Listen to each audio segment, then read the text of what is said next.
Good morning, everyone, and welcome to this final webinar in a four-part series, exploring ways and actions to put women at the center of our economy. So we've talked over these last few weeks about the gender pay gap. We have addressed how women fare in decision-making, and we discussed the obstacles and the opportunities to funding women's businesses. So in a way, this final discussion entitled Ensuring Laws Work to Put Women at the Center of the Economy brings all of these themes together. And we have an amazing panel lined up. But first, let's look at how women across society are being impacted.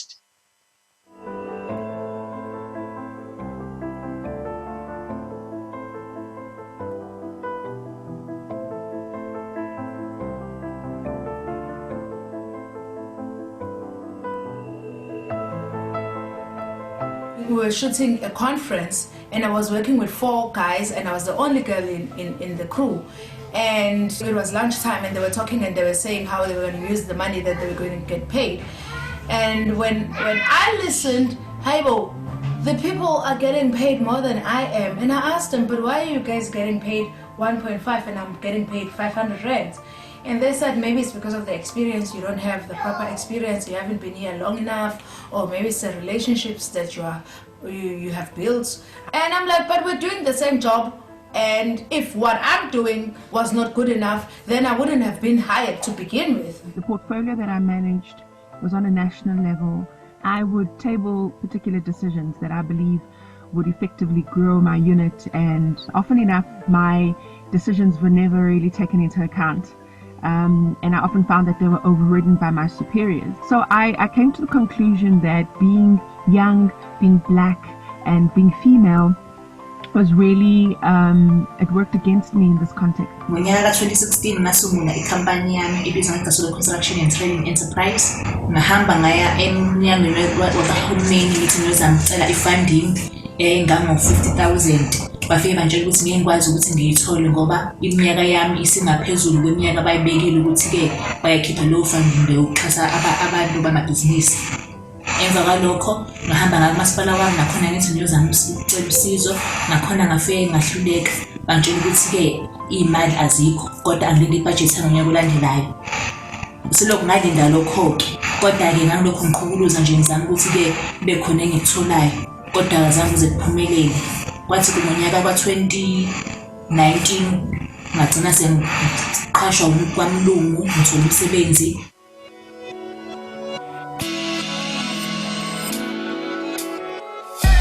My name is Jordan Mandea and I'm 23 years old and I'm born and bred in Mitchells Plain. Having gone to a public school in Mitchells Plain and seeing the effects of the lack of mentorship in our young girls' lives breaks my heart, because we live in an age where we are exposed to so much at very, very early stages of our lives.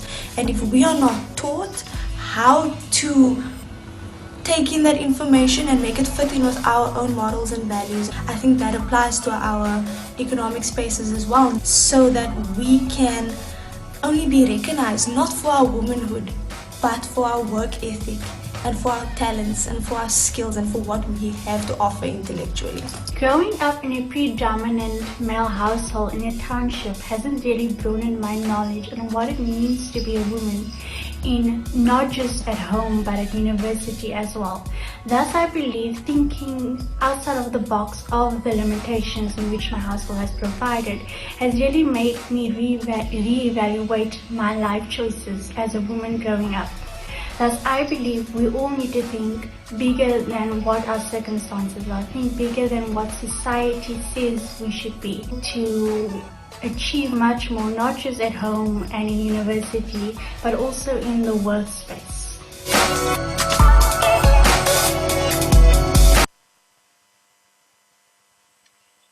So at the heart of today's webinar is a word that we know is on many lips and minds today: enforcement.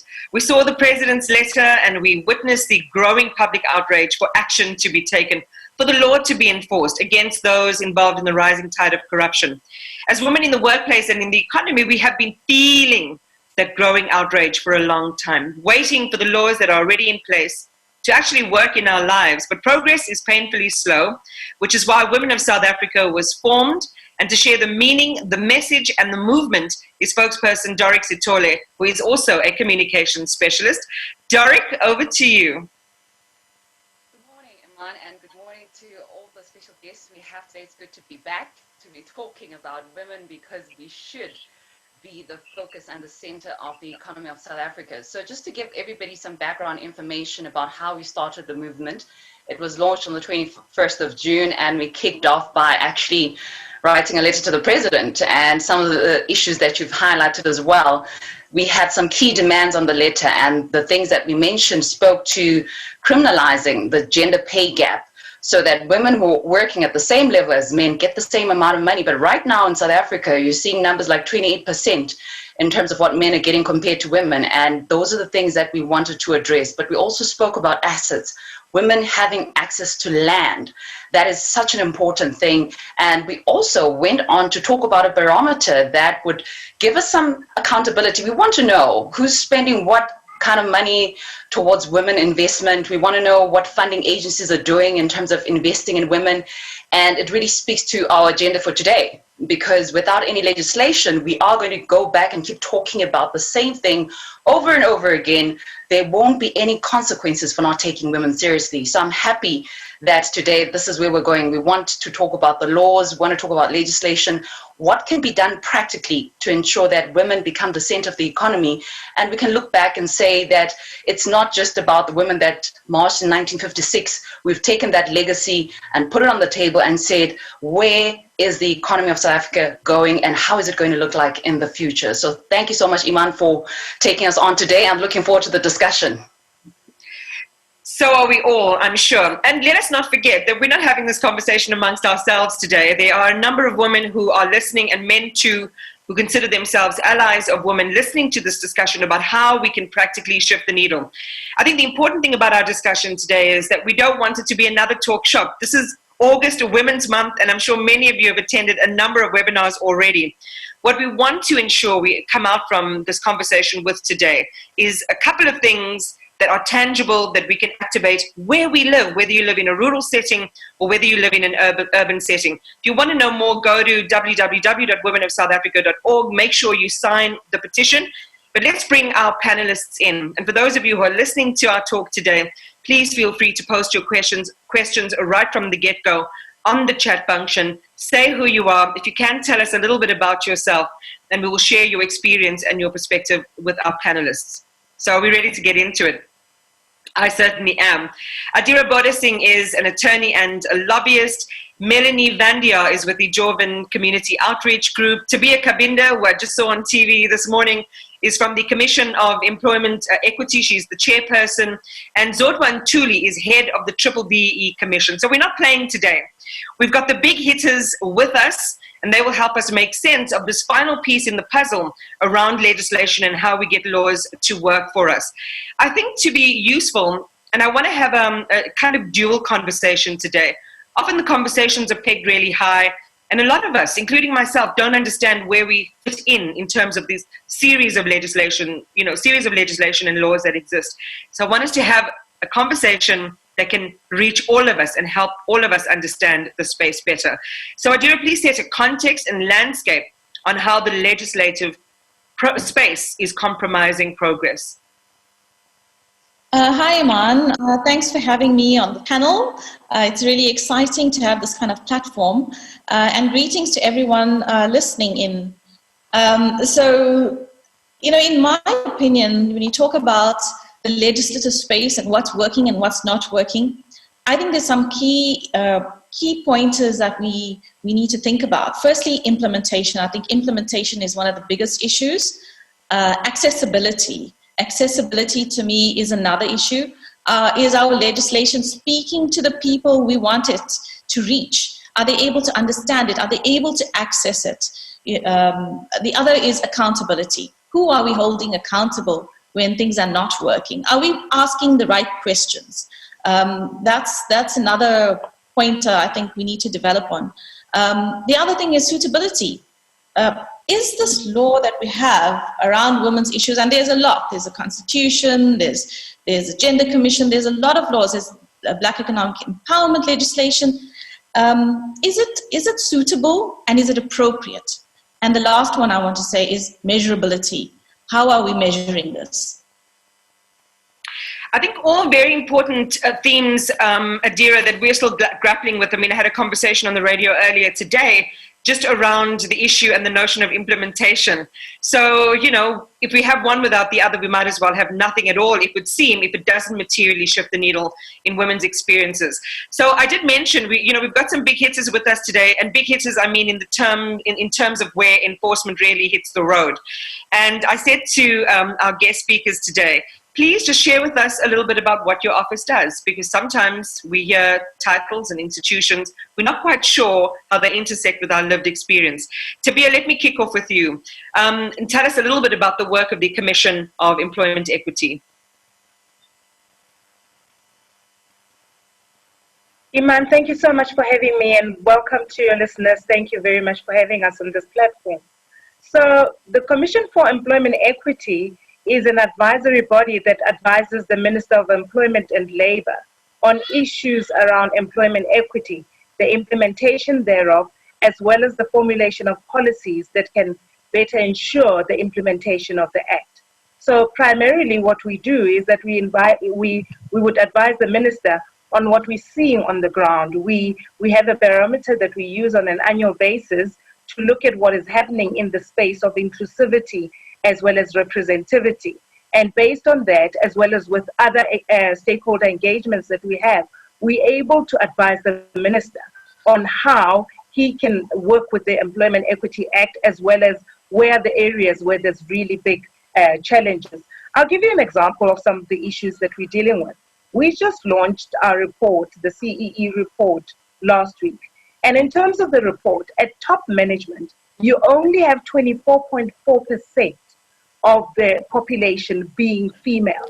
And at senior management, 35.3% being female. Whereas the EAP, which is the economically active population, tells us that women represent 45.5% of the working population or the economically active population. So you see that to a large extent, women almost reach a glass ceiling at some place, specifically at the professionally qualified level, and they're unable to advance to the next level, which means that to a large extent, women of all races are excluded from decision making.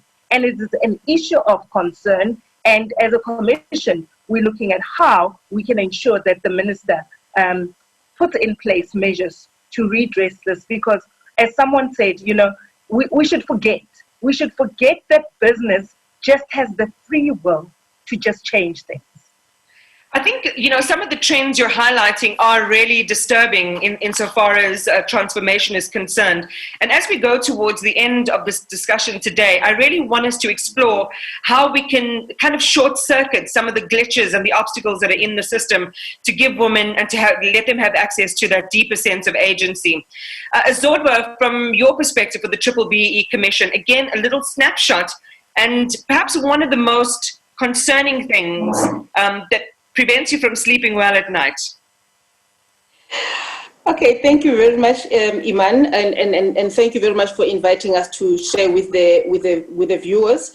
I'm going to start by explaining first what we do. The Triple BEE Commission is a regulatory body that was established in 2016, and this was pursuant to the amendments to the Triple BEE Act. You'll recall that the Triple BEE Act in this country, which is broad-based Black economic empowerment, was passed in 2003. However, it was just a framework legislation, and because there was no monitoring, there was no effective control around the initiatives that are implemented, it actually resulted in a whole lot of conduct that is undesirable and that has actually made the progress not to be achieved. And those instances are like, for instance, fronting practices that emanated, tenderpreneurship, where basically people are just rent-seeking as opposed to really getting into the participation of the economy. So now, on reflection, government thought it was important to set up an institution that will monitor the implementation of Triple BEE so that the initiatives can bring about the desired outcomes, which is to really get the Black people in the mainstream economy. Now, what keeps us awake, Iman, is two things. In terms of the Triple B Act, we measure economic empowerment by looking at ownership, whether Black people own the productive assets of this country. Secondly, we look at management control. Who are the decision makers in the entities, both in the public and the private sector? Thirdly, we look at skills development. What are the initiatives implemented by both the private and the public sector to enhance the skills of Black people so that they're able now to meaningfully participate in the economy? The fourth one would be then the enterprise and supply development. Remember that the economy is very concentrated. The markets are still closed for Black people, whereas for women. So now enterprise and supply development is supposed to give women and Black people in general access to procurement opportunities, but also access to funding that will help them to enter into the economy and be able to be sustainable. And the last one is your socio-economic development, which covers any initiatives to make sure that you bring in as many Black people into the mainstream economy. So now our concern is that when we look at our studies, we released 2 reports this year, because we do have an annual report that measures the national status, and we give those figures. So now our concern is that if you look at overall ownership by Black people, in 2017, we had 9%, in terms of women, and 10% last year, and now for the last 2019 report, it's only 12%. And then the overall Black ownership is around 29%. And this is in a country where the majority is 80%, over 80% Black. And by Black, we mean Africans, Coloureds, and Indians. That's the definition of Black. The second thing that is our concern is that even where women are said to be owning some stake in the entities, their voting rights are severely restricted. Women are made to be house executives. Often they are 60% shareholders in entities, but they're never there. They're not involved in decision making, so their voting rights are not corresponding with the ownership that they have. The last thing that I need to say is the issue around access to procurement, both procurement in the private sector and in the public sector. Women still are at the back. When women are brought in, it's when a group of men see an opportunity, then they say, okay, if we get a Black women-owned entity, we're going to get the extra points to be able to win this tender. That's how a woman then gets to be brought in. And that is a concern for us, because women are made to be just tag along. So I will just leave it at that for now. And those are the things that keep us awake. So my head is in my hands, because when we pull all these threads together, what Tabia has just said and the concerns raised in the CEE report, when we bring the low levels of ownership, specifically ownership from a women-owned business perspective, or how they're being used, or fronting of a different kind, that's another thread. Then I remember a conversation I had this morning with the UNDP, which is talking about projections around South Africa's poverty levels. We are going to hit 66% in 2020. Our unemployment levels are already peaking. We see 3 million since the start of COVID, jobs lost in this economy. 2/3 of that is being lost by women. We see projections for a middle class regressing. We know how hard it is for Black families to even be called middle class in the first place, and to lose over 1 million people's prospects by regressing into a lower economic band. Really, really concerning picture.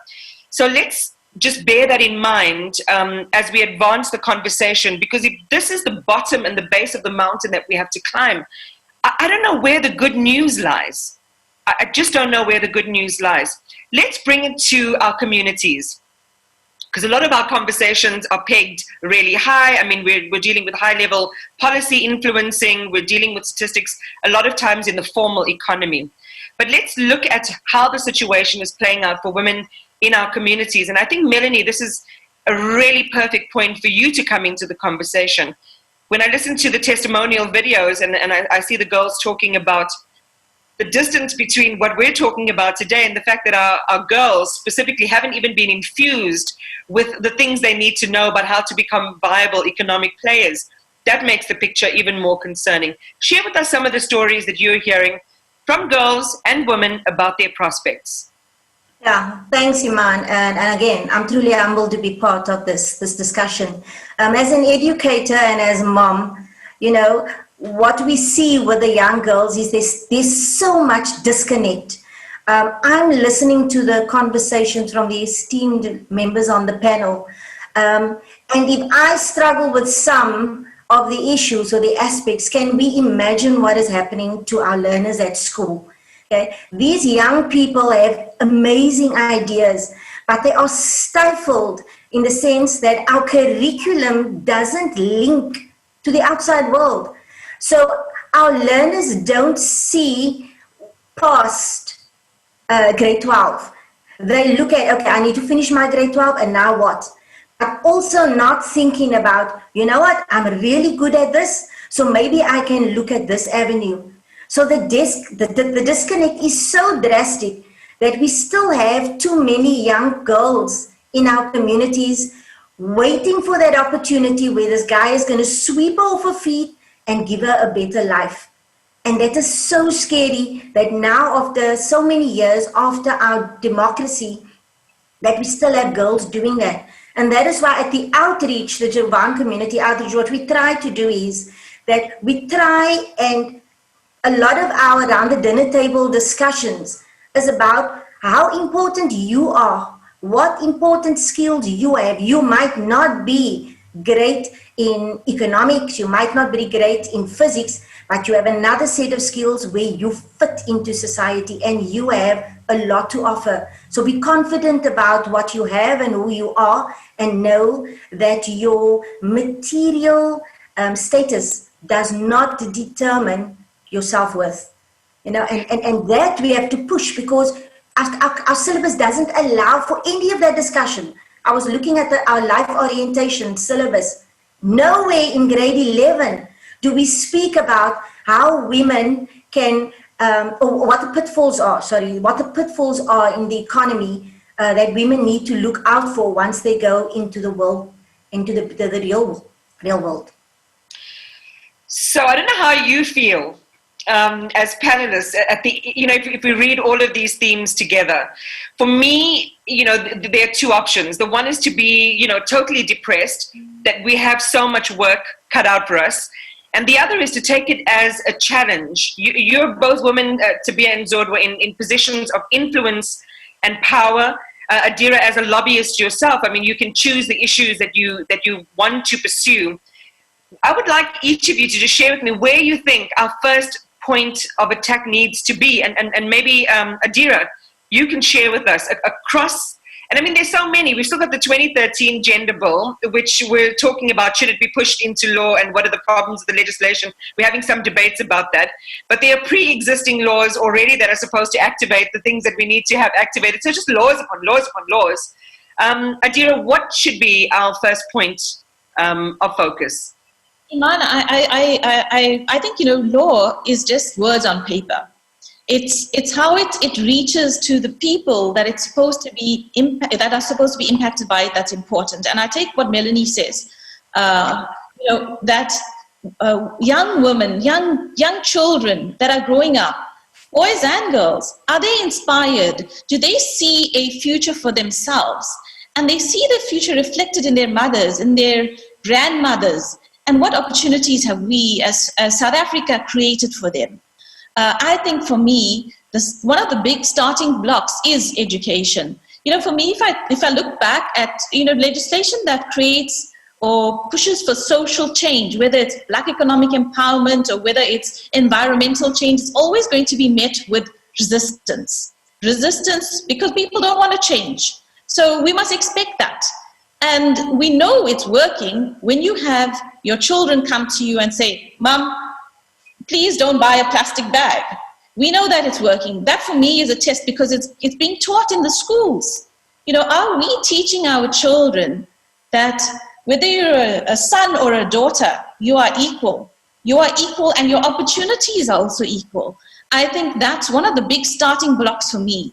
Are we communicating this as men as well, as fathers, as grandfathers, culturally, socially? So for me, you know, we can change the law. We can sit around here, we can tweak it, we can add to it, we can put targets. But unless we have social buy-in, we are not going to get anywhere. And we need that social cohesion behind us. Sister B, I see you want to come in. And listen, let's just have a free-flowing conversation, please. If you want to come in, please do interrogate what the other is saying, and let's make it as robust and as useful as possible. Go ahead, Tabia.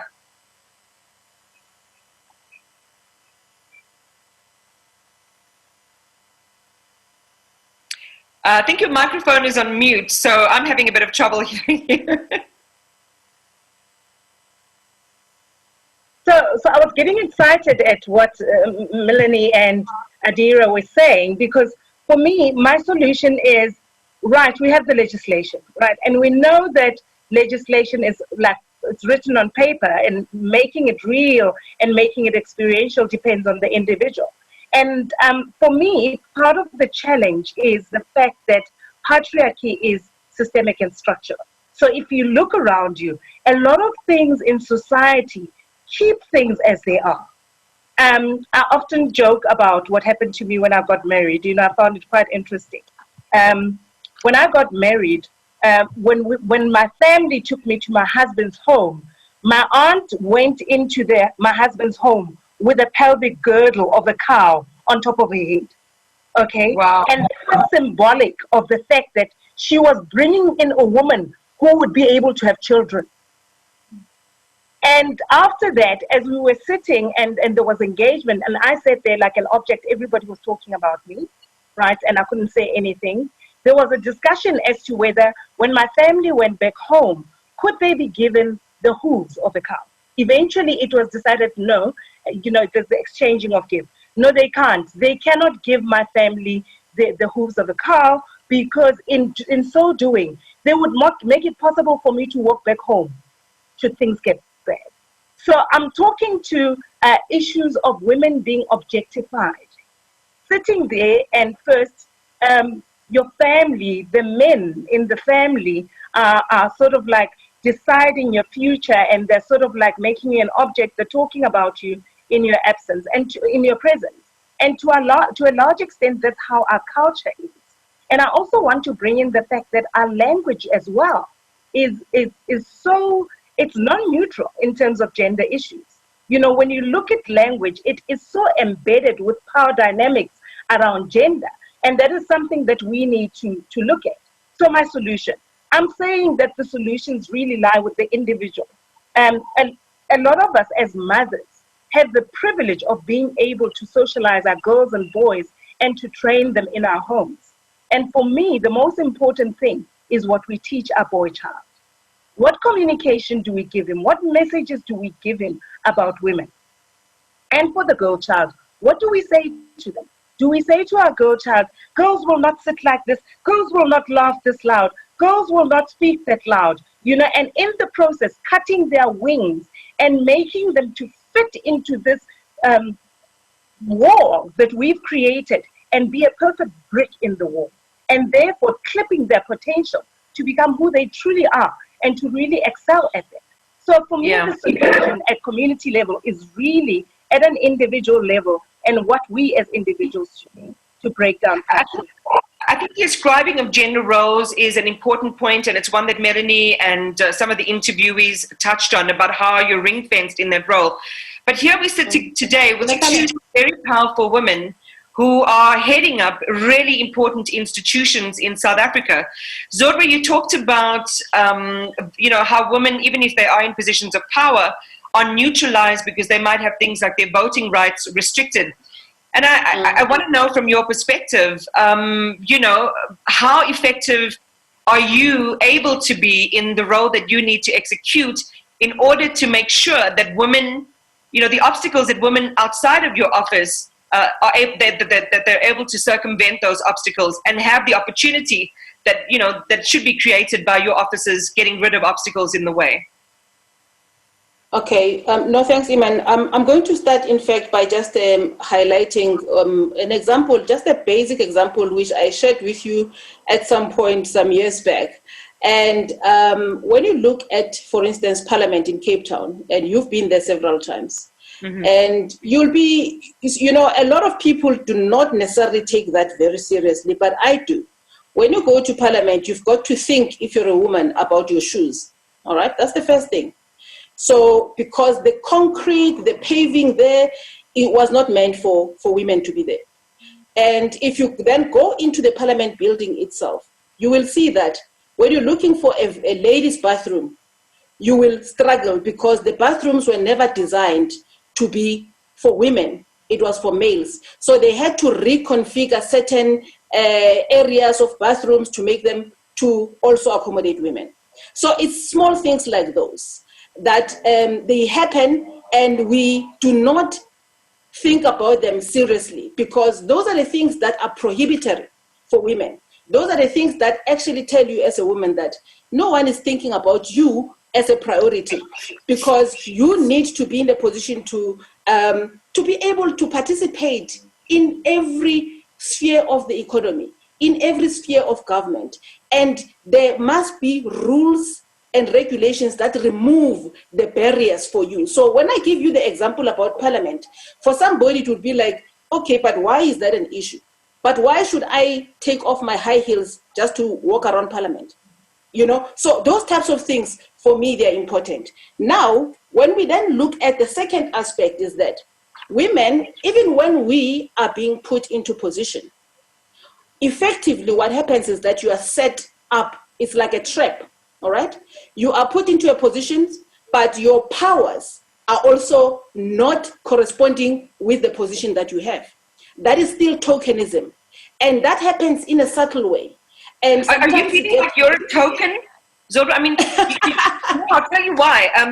So what happened a few weeks ago, we had a really great conversation with the CEO of African Bank. It was only towards the middle where we really got to the heart and soul of how, in her own experience, she was, felt undermined and kind of, I don't want to paraphrase it and misquote her, but kind of set up for failure or really kind of being targeted in a sense. Is that what, you occupy a really important office. Is that what you're saying? You're feeling like a little bit neutralized in your role? That's not what I'm saying, but I think I will make the point immediately that I'm making a general statement that let us not also be fooled by when we see entities or companies putting a woman in a position of power. We must interrogate what that position comes with. Because if that position doesn't come with the power to make decisions, it doesn't come with the power that allocates sufficient budget for that person to carry out the mandate, then you are actually setting up women for failure. And the same goes for basically, if you look at the positions in the SOEs and all of that, whether you put a black person in there and you do not sufficiently capacitate the position itself and give them the sufficient powers to make decisions, then you are basically setting them for failure. And then you're going to say, no, black people are not performing in SOEs because you've already restrained them. So I'm saying that those are the things that, as the commission, when we look at the structure, Iman, we then interrogate the structure. If Iman is a 60% shareholder, our question is, where is Iman? Where does she participate in this entity? How does she participate? If we cannot find your exercisable voting rights, then we do not recognize that as an empowerment initiative towards you as a black woman. If we cannot find that you participate in meetings, if we do not find that you participate in the core operations of the company, then we do not recognize that, because empowerment in the way that the legislation is crafted, the BBB legislation, it's not only about you owning a stake, but it's also about you controlling the stake. So controlling the stakes means you must control the decisions. So the other thing that I must just indicate, Iman, I think, and it's in addition to what Tabia and Adira has said. So let's not undermine the role of the law. The law is what will get us to where society needs to go. If you look at the example in France 2011, they decided to put a quota of 40% for all board positions in entities, both private and public sector. And from 2011 to date, they are now at 44% women representation. So they've even exceeded the 40% quota that they've put. So now, if you do not put a particular stringent regulation, and ensure that it is enforced, and that secondly, there's consequence for people that do not comply with it. That consequence can come through criminalization, or it can come through a disincentive, like you will not be able to get a license from government and so forth. So the law must be coupled with the ability to enforce it, so that then there is a disincentive. Oh, there's so much in there that I hope I'm not going to lose any of it. But read together, then to be when your office has the ear of the minister and you're talking to the minister, how open are the ears to this particular strand of the conversation around real penalties, liabilities, and enforcement for companies that have women as token heads and don't really materially advance what the legislation wants to get them to? Yes, I believe that the minister is very open to the change and to enforcement of the law. So the Commission for the BEE Commission and ourselves work very closely. And interestingly, there's a lot of time where we find that there's a fraudulent reporting on our side, and it's also reflected on the Commission side, and we work together to resolve that. But here's the challenge. One of the biggest challenges within the Department of Employment and Labor has been enforcement in as far as the fact that we didn't have enough inspectors to enforce. And in the budget speech last year, the minister indicated that the budget for the inspectorate directorate would be increased so that we would have more inspectors going out to make sure that the law is enforced. And for me, that was extremely encouraging. What we also found was that what then happened was that the inspectorate division was then able to train more inspectors specifically in the field of employment equity, so that they could then be specialists in the field and go and look at compliance from that perspective. So there's a real openness. But wouldn't it be wonderful to have a country where people do the right thing because it is the right thing, not because there's somebody who's going to be chasing behind them and dishing out fines and stuff like that? Well, it sounds like the carrot and stick response is the only one we have in South Africa. I mean, if you think about COVID and the lifting of the alcohol ban and the fact that hospitals are being flooded with law enforcers themselves, mind you, also being found to have been drinking under the influence and ending up in hospital, the picture is really bleak. In segment 2, which is where we're at now, we're going to talk about the enforcement of legislation and policy. But I'm really interested, Melanie, in, when you spoke about at the very beginning that there's such a disconnect between laws, legal provisions, the access to information that our communities have, or the lack of access to information that our communities have. Based on what you just heard Zodwa and Tabia and Adira share earlier on, what in your mind is a way to have people understand what exists and how to get them to fight for what they want and what they need? Maybe we definitely need to close that divide. It might take it will take much longer for us to go into this whole thing, the education department and changing the curriculum, although that is what we'd really love. That would be perfect, where we have all these things as part of our syllabus, inclusive in it. But if we can close that divide between our working community and between our young girls still at school, brilliant. Because our children learn physically, they imitate. So yes, they're going to hear this. It's going to be a good mother, a good aunt, a good granny who's going to relate this. Okay, and we all also need to remember that sometimes we talk but we don't do, and our children watch what we do, and that is what they imitate. So if we saying, you must really reach for the stars, but you stay where you are as a mom or as an educator, then learners, you confuse them. But if we have the esteemed women, those powerful women in our communities reaching out and coming into schools, and having these one-on-one, so that Zodwa and Tabia were speaking about some very personal, giving personal examples. And children can relate to that. They don't want to just see things, just general things. It must be relatable, and that they absorb and they take that with them. And then the child The girl child then becomes the teacher to the rest of the older women at home. Okay, I'm busy signing up, Zodwa, and Tabia for a visit down to your neck of the woods with your permission, ladies. But coming back to, let's pivot back to, if we can, Adira, to the 2013 Gender Bill, the Women's Empowerment and Gender Equity Bill, and calls for it to be pushed into law. Is that a panacea for all our ills when it comes to what women are experiencing in our economy vis-a-vis legislation? Look, I wasn't even aware of the context of the gender bill, and I'm in Parliament all the time. I follow legislation, but I did have a look at this legislation, and it covers a lot of what we are asking for right now. All these issues, it does deal with it. So I wonder what happened. I don't have the context to say, well, this is the reason it didn't get passed. But how can we just have a piece of legislation that there were public hearings on, that went through portfolio committees, it seems, and then just sort of is standing somewhere in the air? I think we cannot be satisfied with that outcome. We need to revisit it and ask why. What was the reason behind it? And how do we change it? The essence of it is very true, and it's true to what we are asking for now. So, as far as I'm concerned, this is something which we shouldn't just have in our books in Parliament, just legislation that's going nowhere. And we need to revisit it. Maybe we need a roadshow, a women's bill roadshow to get to reach out to the rural areas, to reach out to the children, to get their views, to understand that if we're going to pass this legislation, is it going to be impacting in the right way?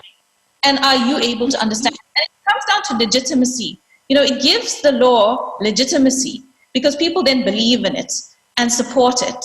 And, I think that we as women are not exploiting our brand power.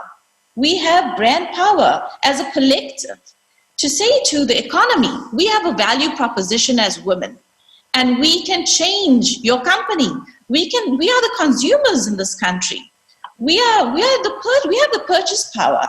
Why are we not exploiting our brand power? Like you have Proudly South Africa, the brand. So why don't we have women-led, women-owned, women-created as a brand? We need to also drive it from our side. I truly don't believe that it's just about legislation. If we just have legislation and we don't fix the other issues, we are just going to try the stick approach, and that's not going to be sustainable on the long term. Isn't it just so amazing how everything feeds into the other? As you're talking, I'm remembering some stats that you and I shared, Adira, around investment into women, that across the continent, according to the World Bank, women are world champs in entrepreneurship. They contribute upwards of 65% to the wealth of our continent. When women are adequately invested in, our credit turnover is 27%. Do you know what the credit turnover for men is by comparison? Just 8%. And so the crucial conclusion, as we've mentioned before, is that if women had the kind of access to our economy, they were looked after in their working spaces. They weren't relegated to a hollowed out, plaque on a door. If they were given real voting rights and real speaking rights in an organization, just female entrepreneurs alone could boost our economy north of 170 billion rand. And those stats are not to be trifled with. Which brings me back, Zodwa, to that really troubling statistic that you raised around the findings of 29% overall black ownership. We have these offices. We have these really amazing pieces of legislation. You said, yes, we need more enforcement. Yes, we need proper adherence to the legal frameworks that exist. Yet we're not achieving the numbers. The reality is something completely different. How do we make it happen? Okay, let me say this. The one thing about all these rules that are here, I did look at the gender bill that we spoke about yesterday briefly, and in fact, the issues that are covered in that bill are the issues that are in the BBBE Act as well as the Employment Equity Act. All right. However, the bill goes further to now raise the targets to around 50% representation.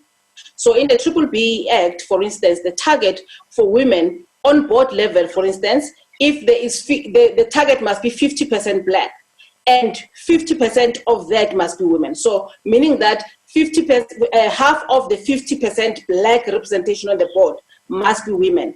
But the bill that we're talking about takes it even higher to achieve more representation for women. And I think it's a good move.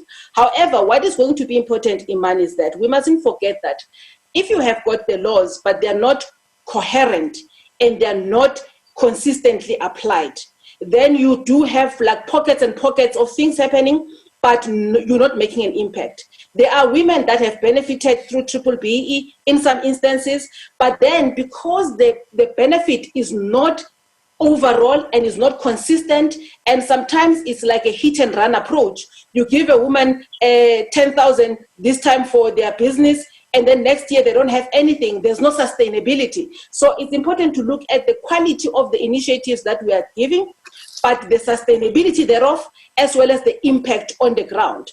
But the other thing that I need to indicate, Iman, is that it is important that we are focusing on the institutional framework that goes with the legislation. The law on itself will never necessarily change behavior on its own. You also need civil society to be part of it.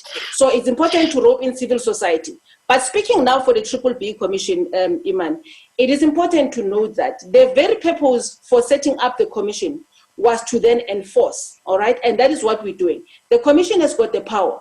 If women feel that they are made tokens in organizations, if they feel that they do not have proper voting rights, they do not have the correct participation, and they're denied that, they can come to us. We can unlock that for them.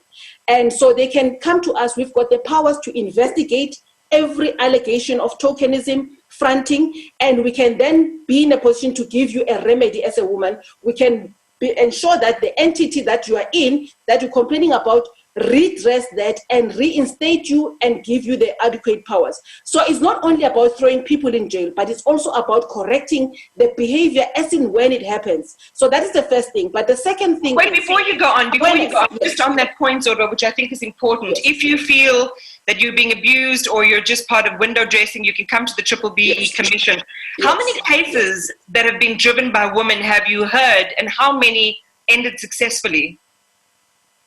Certainly, there's so many cases that involve women. And in fact, now during lockdown, I was actually very sad. The lockdown made me extremely sad because there are women that lay their complaints with us, all right? And even before the lockdown and some during the lockdown, they've been dismissed by the companies because they've lodged a complaint. And unfortunately, the legislation does not give a woman or any person that complains a remedy. For instance, they will fire you on something else like misconduct purely because you have complained. But there is no, you need a separate investigation to check that you have actually been victimized for raising that concern. So there are a few women that I was particularly concerned about that during the lockdown, they are actually unemployed because they've just been fired by their employer. But we don't deal with the employment issue, so we can only refer them to the employment-related areas like the CCMA and so forth. However, it is a challenge that a lot of women... There's a woman, one day, I think she would be able to come to your webinar. I think she would be willing to do that. She was in the freight forwarding business. And that area is so untransformed, and everybody knows. And she was one of the few women in there. And she went into an enterprise and supply development arrangement where she was basically just made a front. You know what happened is that in that particular arrangement, she was a conduit for the two white-owned businesses to do business. But the business was happening through her entity. So the companies transact through her entities, they pay money through her entity, but when the money comes into her account, it doesn't matter how much it is. At some point, she had 60 million in her account. That money, on the same day as it comes in, it must move to the next account, and she only retains about 10% of it. And so she was being fronted, and seriously fronted for a long time. She came to us, we investigated her complaint, and we actually made sure that she got redress. They opted to go into an alternative dispute resolution where the company agreed to also pay her for the monies that they ought to have paid her for that arrangement. But you can imagine, she had to go through lawyers, have exorbitant costs for legal action And so the commission is therefore to help you so that you don't have to incur those costs. So it is important that every person, every black person, particularly women, they must know what is it that we can do for them. Our job is to ensure that you, for whatever the law says you are entitled to and you must access, when you are in that arrangement must bring about that result. If it doesn't bring about that result, that is fronting. Zodwa, I'm sure that, I mean, this in itself deserves, a show on its own. And I think that a lot of, especially Black-owned businesses across society, would be heartened to know that there is an agency that can be activated for their benefit. Tabia, I want to put this question. Sorry, man. Before I forget, man. Okay, sorry, let me bring Dorothy in real quick. Zodwa, stand by. Yes. All right. There's something that Zoda and Tabia are talking about, and I'm going to put a spanner to the wheel to say, look, we've got the parts where a minister listens to you and they say, we hear you. But I would like, and I'm speaking as if I'm someone who's never been to Parliament, which is what these events are about. I've never been to Parliament. I'm trying to find the link between what Tabia does and Zoda does. How are you guys drivers where you actually drive changes, where legislation is implemented, where Parliament goes and says, look, this has to be taken seriously because, the Triple BE Commission is sitting on our necks now. They've got the report. It's not looking good. And Tabia there is also fighting with her own report that is saying women need to be at the forefront. Because at the end of the day, if we're not looking at that, we're still going to go back. The gender equity bill, like Adira had said, the excuses for that bill were that they were saying that it's too much administrative work to focus on 50%. Companies are going to struggle. And that makes me angry that people actually went to that extent of saying that the gender equity bill was going to be too much administrative work. Is that where we are, really, for us to say it's too much work to put women at the forefront? So I think when we started, we were talking about the consequences. And as I'm listening to the ladies out, I'd really like us to highlight Triple BE, Tabia, how are you guys driving with that type of force that says this thing is going to be implemented? Because we do need legislation. Even for bringing the gender equity bill, what would be the role of Tabia? What would be the role of Zodwa driving the legislation to be implemented? So if I can go first, interestingly, Zodwa sits on the Commission for Employment Equity. So we work together. Yeah. And what that has done, it's such a beautiful match because everything that we discuss in the Commission for Employment Equity, she's there to give input from the other side. And one of the things that we've done, which I think is extremely progressive, is that as we're busy negotiating around sector targets, which is something that's in the amendment bill, we look to the Commission for the BEE Commission to guide us in terms of what is already in place in terms of the different sectors and the targets. And we actually say, if we can work with this as a starting point, then we're well on our way towards achieving the progress that we want. So one of the things that as a commission we've done, which I believe is quite progressive, is to ensure that there's alignment and synergy between the two commissions and to make sure that even at implementation level, we do things together. We've had a case that we've worked with where there was fronting and there was fraudulent submission of PE reports, and we've dealt with that collectively together. I don't know if Zoda wants to add anything. Yes, I just wanted to say that also from the awareness side of things, I think we need to ensure that we bring as much awareness of the laws that are there, the opportunities that are there. I think sometimes we take it for granted that people do know. And so between ourselves as the Employment Equity Commission as well as the Triple BE Commission, we've got a memorandum of understanding where we coordinate also our awareness programs, we coordinate our reach, and as well as try to coordinate our enforcement mechanism. But I think what is also important is that as a country, the issue around lobbying for more representation is to ensure that we do not really become okay with 25% representation. We should not become okay with that. So it is important for lobbying for higher higher targets because women are in the majority and they should be represented in accordance with their EAP, but also in accordance with their population in South Africa. So it is important that we look at that.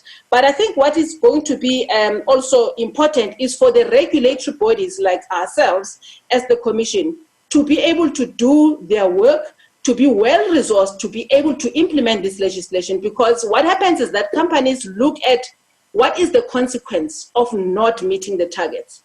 And if there's no consequence for meeting the targets, then you can actually forget. So now the BBBE Act relies on government that if you are not a transformed company, if you do not meet your targets, you will not be able to do business with government, because government should be working on a preference of giving preference to companies that are really transformed. So now we have, as the Commission, we released our latest report, the one for the third one, and we've indicated to government as well to say that government must now start invoking the provision that says if you do not meet these targets, then we don't do business with you. How long has that provision been on the statute books? So how long has that particular provision been there? It's been forever. Since 2003, it's been there in the legislation, in the BBBE Act. 17 years later. It's 17 years later. Yeah, let me explain this, Iman, so that you understand it. In 2003, it was already there to say that government must, to the extent possible, ensure that it deals with companies that are transformed only, all right? But then in 2013, that was made mandatory. The legislation was amended to say every organ of state must apply the codes. So meaning that a company that is not transformed from a Black economic empowerment perspective, women empowerment, because the broad-based economic empowerment includes women as a designated group. So if you do not comply with that, government should not be doing business with you. That is a significant incentive. Then that can be followed by the other penalties for non-compliance and fronting. Let me just turn the microphone to Adira, if I can, for a second. And this question from Des, which says, there is already a national strategic plan on gender-based violence and femicide 2030. The issue of GBV affects the empowerment of women. The National Social Plan has 6 pillars on ME and economic empowerment. This is monitoring and evaluation and research. So we have all these pillars. We have all these provisions. As Zod was saying, some pieces with regard to legislation have already been there for more than a decade.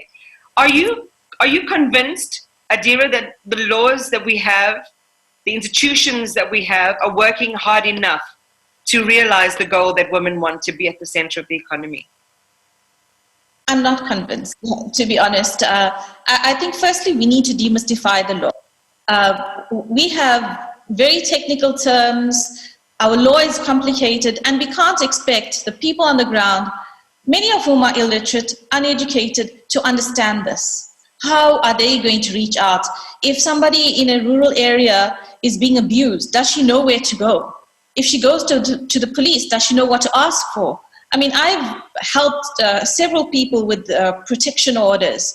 But what does that protection order mean? Is it able to save that lady from the abuse? You know, and even for me to understand where they should go, I had to do research. And I'm a lawyer who has access and knows where to look. Do you really think that the normal person on the ground is able to get that and understand that and even read that in a language that makes sense? To me, we are asking too much. We really need to do a lot more about communication. We need to break down these things. We need to make sure that people know where to access. And for me, we also need to ensure that, you know, especially on gender-based violence, I mean, you know, I've written a whole letter for somebody who sadly passed away recently, and when she wanted to get a protection order. And the thing is that the police were trying to encourage her to go back, made her feel like she was at fault, that there was something wrong with her, like, you know, she was giving up in terms of her marriage. You can't have that. This is the reason we are in the position we are today. You know, we need to instill this in our men, in our brothers, in our fathers. We need to instill it into our mothers as well, to support women. We need to form that network. We need to know who to ask. And for me, we are not getting there. It is 6 minutes after 11 o'clock. I'm putting my radio hat on. We've got about 25 minutes more, just under 25 minutes for this conversation. I'm taking your comments and your questions on the chat function. They will be sent to me. Please keep them coming. I really hope that this is a conversation that is talking to you in your sector of economic life in our society, whether it is trying to get some help, from a gender-based violence perspective, to be able to access the economic opportunity that Melanie, you will tell us, is connected to a woman breaking free of a violent scenario.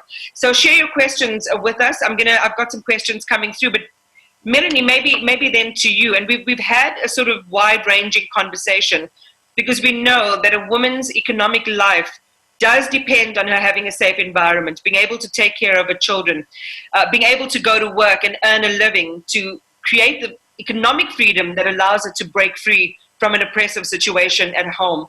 How differentiated a conversation are the women that you deal with who are trying to break free having about their economic prospects? I mean, this conversation, would a lot of it resonate for them, or would it just go completely over their heads? Well, no, absolutely. Look, we work with young girls, so it's from the age of 6 years old up until university age. Very seldom we connect with the parents. The parents literally just say, yeah, look after my child, and when they're done studying, they come back home. So the conversation is not deep financial or deep legal conversations, but they will ask certain questions. So when I'm done studying, the one will say, I think the first thing I need is a car. And then you need to rein them back in and talk about stability, talk about, looking after your interest. Is a car really what you need at this moment? They cannot have these conversations at home. My husband and I, so what information we have and what resources we can pull from people whom we know, we can ask them to come and assist. And then it's also just very off-the-cuff conversations, no deep conversations as I'm listening to here, which would be so great for the girls, So very little of that is touched on. They don't even think of those. They don't think about the fact, when I become the CEO or when I become the top chief financial officer of the company, these are probably the pitfalls I need to look out for. So it's on a very low, very grassroots level, and yet those conversations are important, because if they don't have that, how do they know about the other layers that have yet to come? In this final leg of the conversation, in our segment 3, we look at what action steps are necessary. We've covered a great deal of ground about the numbers of representation, the pitfalls of fronting, the neutralization of women's, women in positions of power. And I think we need to move the conversation into what we can do better at ensuring the existing legislation is enforced. But my suspicion is, Tabea, I don't have the highest of hopes. And again, sorry to be pessimistic, but given the fact that a lot of pieces of legislation, particularly on enforcement, lie fallow until they're activated, years and years later, what can you say that encourages us that offices and institutions like yours, together with others, are able to hold people accountable? I mean, one of the comments we're getting from Marsha, for example, Marsha Dlanchwa says, I would like to know how government or the respective commissions deal with the issue that some companies actually budget in fines for non-implementation and for not meeting targets. And we saw this with the Competition Commission. Major companies get hit with fines, but they've already factored it into their accounting. So this is not going to shift the needle. Your thoughts, Tabea? Yes. So one of the things that we've done as a commission in terms of dealing with that is to put the amendment bill on the table. And basically, it does what you said previously, talking about the carrot and stick. So although there is still a penalty side of the law, an enforcement penalty side of the law, there's also an incentive side. So what we're saying there is, going forward, no company will do business with government or state-owned enterprises without being compliant to the Employment Equity Act. And we know that really talks to business, because business is in the business of making money.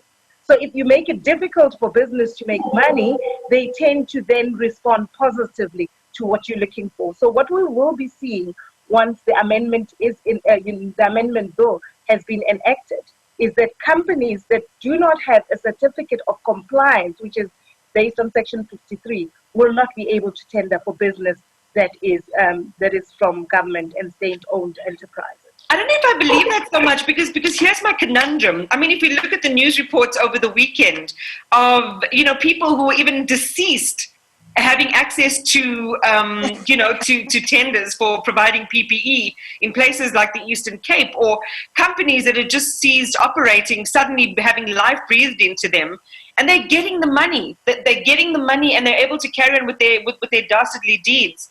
I mean, is the punishment and the retribution really effective? It's not where it should be. I'll acknowledge that. But I think it begins with us individuals. So my question would always be something like, how did it come to light that we know about this company where there is, the owner is deceased, but the company is all of a sudden resurrected? You have to thank the Daily Dispatch for that. You have to thank journalism for that. Yes. So, you have the public who are not necessarily policymakers or enforcers of the law, bringing these to the open. And what it does is that it creates more of a sensitivity of all individuals, the public, to say, this is our money. These are our rights, and you're going to do it right. So one of the things also as a commission that we're doing is that we're building workplace activists. We're saying, don't wait for the law to come and solve things. Look at the number of employers that you have, and look at the number of inspectors that you have. So we're calling upon employees to stand up and call wrong by its name and blow the whistle on those that are non-compliant and are using shady means to stay in business while they're not doing things right. Sort of when you go into the office every day, I mean, do you wear your activist hat, for women and women's economic advancements specifically? Because, you people like yourselves and Tabia, Melanie and her community are really the sword bearers for women, and you have access. Yes. I wear that hat every day. I actually sleep in it. But I think, Iman, what is going to be important, especially from this conversation, is the recognition that we need an integrated strategy, because there are a number of things. Some are social issues and some are economic. And there may be political issues in there. So a strategy that is going to work is supposed to cover all of those areas, but without losing sight of what the intention is. Because sometimes when we've got these strategies, we forget why we had put it in place and we do not implement it towards that direction. The second thing that I must say is that we've already acknowledged that there's a gap in implementation. For us as the BBB Commission, we have made a resolution to move from a compliance-driven strategy, which we implemented for the first 3 years. We are now moving into the corrective enforcement strategy. So where you have decided that you will not be able to comply, we will not necessarily be apologetic, and we're not smiling anymore. I think we are tired of, excuses, people deliberately circumventing the law and hoping that you will then give them a second chance and a second chance and a third chance and so forth. So we have moved now from our compliance-driven strategy and to a corrective one in terms of enforcement. When does this blitz happen? Zodwa, when does this blitz happen? One of my favorite images, and I always tell my listeners, I want to see men in suits in the back of police vehicles. If the strategy has changed, when can I start having my picture? You will start seeing the picture now, because we've introduced the strategy now. We invoked the corrective enforcement strategy this year. We said when we started in 2016, we're going to give all our power and our resources to helping everyone to understand what is needed. And we give free advice to companies big and small. And we give free advice to Black women as well. Before they even enter into these initiatives, we give them free advice. This is intended to do what? To prevent any abuses going forward. However, we also need to deal with the abuses that have already happened. And that is the part where we're saying that we are not going to be apologetic anymore, because we have given companies opportunities to correct behavior and they are not correcting behavior. So now the legislation gives us the power to refer the matters to the NPA for prosecution. And we are, in fact, the investigations head has been doing a list of all of those referrals that we are sending to the NPA for prosecution. We'll have specific meetings with them to brief them on them. Obviously, it's their decision in terms of whether they think cases are prosecutable or not. But the second thing that we have also done is now to focus on the government entities where these private enterprises are doing business, to ensure that they invoke that particular provision not to do business with this government, with these entities. And Tabia indicated that once you get into the pocket of business, they will respond positively. So if they are not going to be able to get a license for their mining operation, then they will certainly respond positively, because that is the link. But the last thing that I also want to indicate is that we are talking economic empowerment. We mustn't forget one thing. The funding for women is not there. Women have been pulled together into black, all right? And they are a designated group. There should be a specific funding agency dedicated for women. It is not there in this country. And I'm saying that the NEF says it has, a specific. There are programs. Yes, there are programs within funding institutions. Let me give you an indication, Iman. Our latest report on just the ownership deals have shown that on the BE deals that have been funded, they've been funded by the private sector largely through vendor financing, all right, which comes with a lot of conditions. And then the second level has been funded by the banks. But then government, in terms of the government institutions, they funded only about 4.2% of all of the deals that we've looked at. Yes, that's only 4.2%. Yes, that is black economic empowerment deals that we're talking about. So when I'm talking about, for instance, that if women are a designated group, then in the same way that you've got the NYDA that was established to focus on youth funding, women should have a dedicated funding, because there are specific things that are required to support them, given the patriarchy history, but also the apartheid that has actually affected them even more. All right. Sis Zodwa, wow, that's a lot you've said there. And I think it probably answers some of the comments that we're getting. Sibongile Barakazi was asking, how do we support EE and BEE commissions in being effective in their work? And I think what you were saying was, come out of the shadows, say more, out the companies that are using you for fronting purposes. We will help you, we'll investigate, and we'll prosecute. She's saying it's clear, a barometer alone is not effective. We need to have biting teeth. How can we support you to do that? Tebogo Seretlo says, we need to do things more in the spirit than the letter of the law. I personally feel that if I am approached by some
to shift that needle. And I think, Adira, we'll start with you. Well, I think for me, just being part of WOZA has been removed. I've removed a bandage that I didn't even realize I was wearing. As you move up your career, you experience a lot of the issues that we've been talking about, and I've shut them away.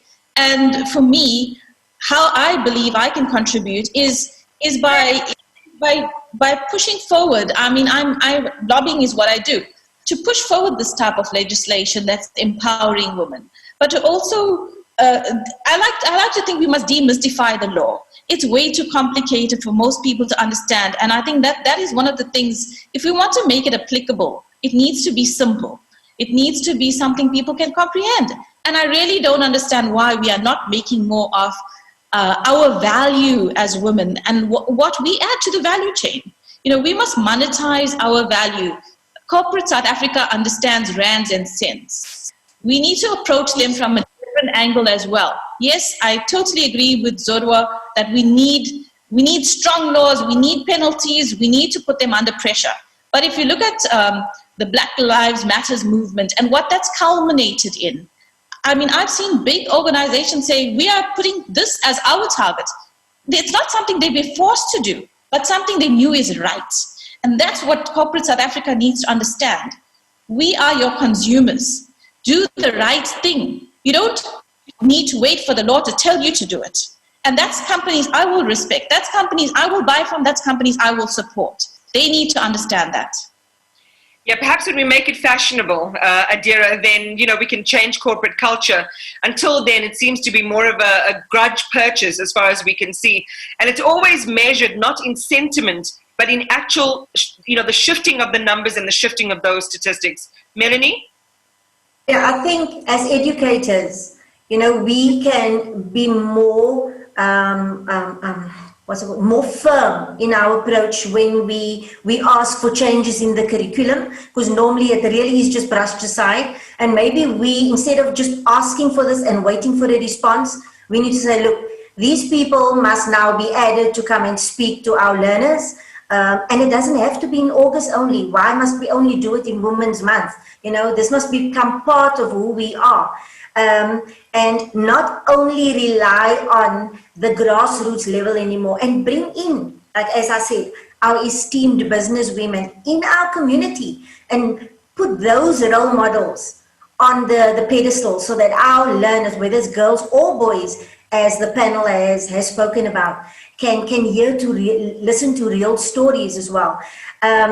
Mentorship, definitely form stronger links with businesses in our community. I teach and I live in the Mitchells Plain community, and there are amazing role models here as well, you know. And because for me, it's all about the person coming to speak to the learners, that they must be very relatable.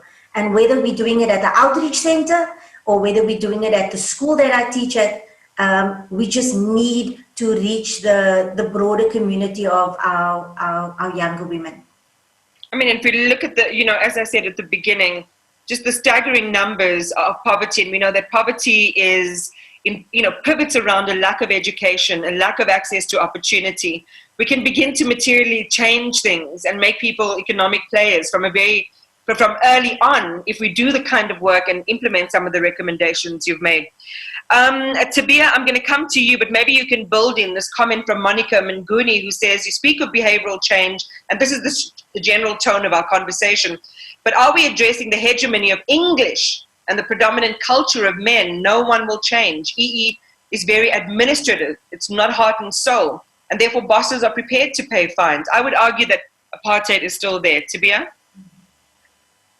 Yes, I agree with you. I think that we need to move to a place where, as somebody has already said, that we're not looking at the letter of the law, but at the spirit of the law.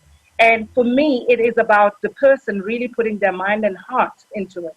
And all of us should always seek to do that. One of the things that you asked is, how do we, in our individual sphere of influence, what are we doing? My mission in life is really to change the world one person at a time. And that's exactly what I do. So some of the work that I do is, I work in a company other than the work that I do for the Commission. I work in a company where we do transformation work. We assist companies to transform. But over and above that, even in my personal life, I work in structures that bring around social justice. I'm involved in churches where I get involved in issues of gender relations and how to change the power dynamic. Above that, as an individual, I am an activist at heart. So where I see injustice, God willing, I make a difference. So I get involved with children who are abused, and I will go as far as to go with the child to the court to say we need a protection order for this child. I'm involved with programs in the community where I work with young girls and young women, assisting young women to get to a point where they can think differently. You know, Eleanor Roosevelt said, the power of the oppressor is in the oppressed mind. And one of my objectives is to really change the narrative around women being the subservient ones, women being dominated, to making young girls and women believe that they can make a difference and they are important to making that difference in their families and for their own lives. Sodwa? Yes, Iman. You know, there's one thing that I learned personally as I started in my career. A lot of people gave me a chance. They gave me a chance to make mistakes. They gave me a chance to learn on the ropes, all right, and learn on the job. And that's one thing that on an individual basis that I have strived to do at all times. In every space that I've worked in, I've always made sure that the management team will be over 50% women and Black women. And even now with the team that I'm working with, very, very clear and unapologetic about that. At the moment, I've got 100% Black women, and I am okay with it. And I'll maintain that, and I'll keep maintaining it. And I think that is one thing that we need to make sure that in the space that we're in, we do not make excuses for not being able to transform.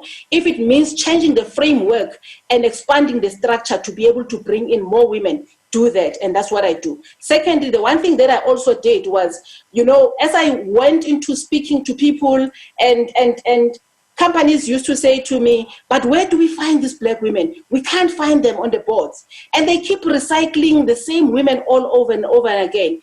And I then initiated a particular training course for corporate governance where we trained women to expand the pool of women that are available to sit on boards. So we need to continue doing that. Let's train more and more women so that there are no excuses for people to say that we can't find those women. Except obviously, the narrative has always been like that, in a sense that nobody says men need to be trained. But when you're talking about women, they say, but they need training. What is that? So it's important that we give people an opportunity so that they can then be trained on the job. And that is what I'm doing on a daily basis. And I also make sure that we get new graduate trainees who are female so that they can actually get into the system. And that's on a personal level, apart from my role on other activities around women issues. But on an organizational level, Iman, I think it is still important for us to advocate more. Awareness, because we need to change the mindset. A lot of people, when they look at transformation, they take a tick box exercise. And that tick box exercise is just for them to get the opportunity, not to really meaningfully put in the systems that will change the life of a person. We're not going to be able to deal with poverty, inequality, and unemployment if we're not doing that. So whatever we're doing, we must always translate it to, are we changing the lives of an individual, an ordinary person in the rural area, in the township, in the office? So we must always link it to the impact. And then the last thing that I must say is that civil society needs to be involved. We've started as the commission because we've seen that a whole lot of abuses happen in the communities. And communities, because they do not know where to go, sometimes they think this is normal. That is why there's people liken BEE to corruption, because they see corrupt people running around getting benefits about BEE. But that's not what BEE is. Those are corrupt people that should be arrested. So we need to also advocate for people to see the value in the measures that have been put by government. And that's our role, and we'll advocate for that more and more.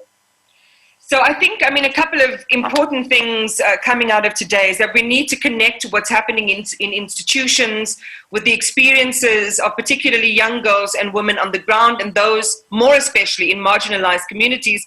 That's where our base, that's where our majority is. And unless we can get them activated and moving, again, we're not going to make substantive changes. That the BBBE Commission is there. You say that you have teeth.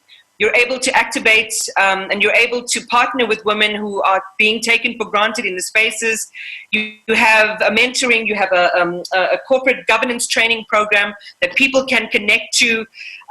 We understand the work of the Commission on Employment Equity a little bit better. We know that you have a direct hotline to the minister who ultimately sets a trade framework for South Africa and how women can be a part of that.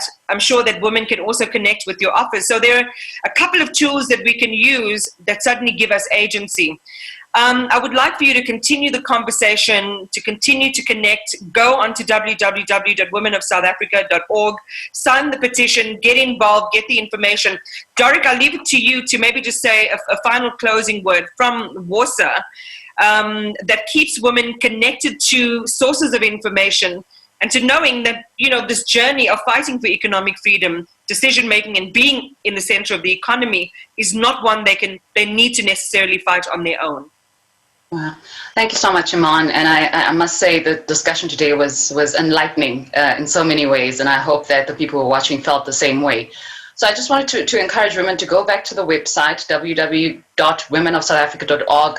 Let's sign the petition. We are actually targeting women and saying, look, we want to get to 1 million signatures. We want women to participate in this campaign. It's not just for WOSA, it's for every woman out there who is contributing towards the movement.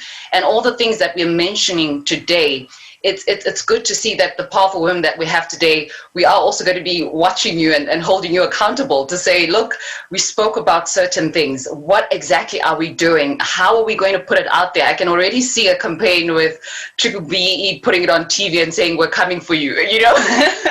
If we need to go that crazy, let's do that. Because if people are relaxed and they don't mind paying fines because they've got the money, then how hard do we need to get? Let's actually dissolve companies that are not sticking with the rules, because other countries globally are doing that.